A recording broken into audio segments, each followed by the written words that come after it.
Welcome to your daily Techpresso. In today's episode, we'll cover Meta's secret deal with Google, Humane's AI pin return issues, Meta shutting down a VR game studio, a massive data breach, and the Boeing Starliner crew's delayed return. First, let's dive into Meta's secret deal with Google. The Financial Times reports that Meta and Google ran a hidden campaign targeting 13 to 17-year-olds with Instagram ads on YouTube. This goes against Google's own rules, which prohibit advertising to children. Google allegedly used a loophole by directing ads to users in the unknown demographic. This demographic often included younger audiences, allowing them to bypass their policies. The campaign was mainly executed in Canada and tested in the US. It aimed to boost revenue as Google's ad earnings declined, and Meta's young users shifted to platforms like TikTok. The illicit campaign has since been canceled following an investigation. Next, let's talk about Humane's AI pin return issues.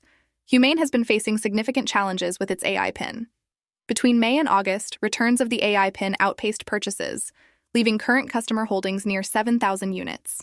The AI pin received negative reviews at launch, prompting Humane to try to stabilize operations. They are now looking for potential buyers or additional funding from investors. So far, sales of the AI pin and accessories total only $9 million. This is far below the $200 million investment from high-profile Silicon Valley executives.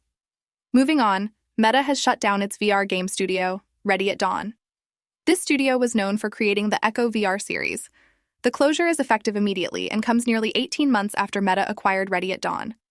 This decision is part of Meta's plan to cut Reality Labs' budget by 20% by 2026. Ready at Dawn also developed other games like Daxter and the Order, 1886. The shutdown occurred amid Meta's broader cost-cutting efforts, which include significant layoffs.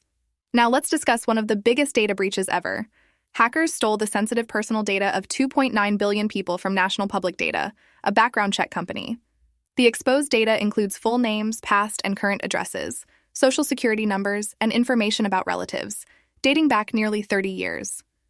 The breach came to light when a cybercriminal group named USDOD listed the database for sale on a dark web forum for $3.5 million. This incident has sparked a class action lawsuit against the company. Finally, let's talk about Boeing's Starliner crew. NASA has announced a backup plan to bring astronauts Barry Wilmore and Sunita Williams back from the ISS. If Boeing's Starliner can't be used, they will use SpaceX's Crew 9 mission, targeted for early next year. The Boeing Starliner has experienced several issues, including thruster failures and helium leaks, causing significant delays. This has left the astronauts in orbit for over 2 months. Should the backup plan be needed, SpaceX would launch in late September with 2 astronauts. They will reserve 2 return spots for Williams and Wilmore, potentially bringing them back to Earth by February 2025. Thanks for listening to today's Techpresso. See you tomorrow for your daily Techpresso.